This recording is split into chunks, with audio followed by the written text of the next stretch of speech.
functions f and g are related by the equation g of x equals f of x plus 1 minus 3, use the numerical representation of f, so the table, to make a numerical representation of g.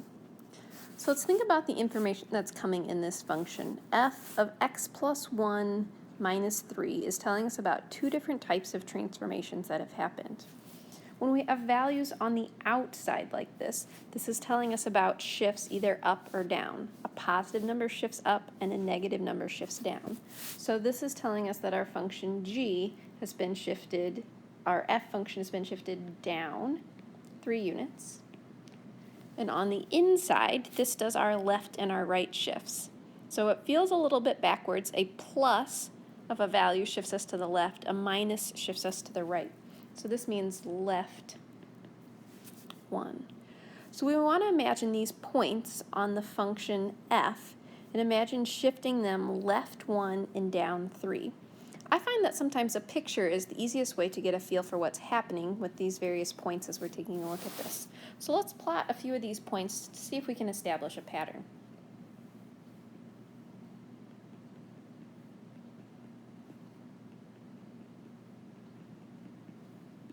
So let's start with the first point in our table for our function f, is the point 1, 2. So think about starting right here. Take this point and move it left 1 unit and down 3 units. So if we go left 1 and down 1, 2, 3, this is our new location. So that point 1, 2 that we started with is now at the location 0, negative 1. So this is telling that our function g, that g of 0 is equal to negative 1. Let's try again. So the next point is 2, 4. So think about taking this point 2, 4 and moving left 1 and down 3. So if we go left 1 and down 1, 2, 3, if we started at 2, 4, now our point is at 1, 1. So g of 1 is equal to 1. So think about what's happening to each one of these points. So from the original point, the x value is decreasing by 1.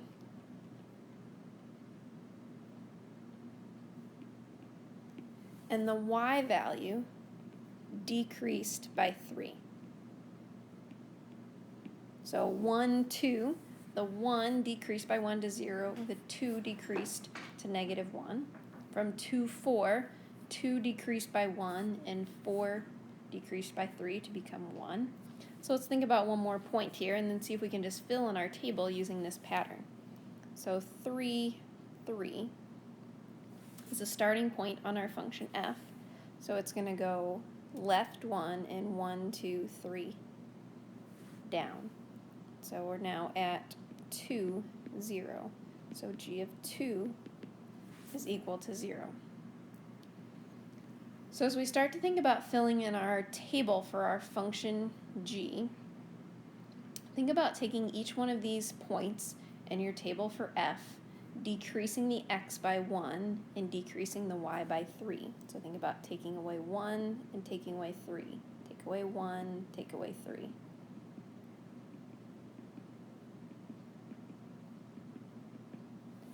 So 1 minus 1 gives us an x value of 0. So while that point 0, negative 1 is a point on the graph of g, it doesn't fit in this table that we had set up for us using x values from 1 to 5. So the next point, so looking here, so the one that we graphed, we know that when x was 2 on our f function, 2 minus 1 now is 1, and the output, 4 minus 3, is 1. So if x is 1, g of 1 is equal to 1. The next point we plotted, this is the one that was in blue. We started at 3, 3 on our function f. When we went left 1 and down 3, we're at 2, 0. So looking next, so this one we didn't graph, but we can do this one without actually doing the graph, just by following the pattern that we saw by plotting a few points. So 4 minus 1 is 3. So now for an x value of 3 on our function g, 5 minus 3 is going to give us 2. Looking here, 5 minus 1 is 4. 7 minus 3 is 4, so one of the points on our function g will be 4, 4. And then last, looking at 6 minus 1 is 5, and 9 minus 3 is 6. So to work through a numerical transformation, first examine the function to determine what types of transformations have happened. For this function, we traveled left 1 and down 3. Then use a picture to help you get a feel for what's happening. Plot a few points from the original function, in this case f, and travel to where they would be on the new function g.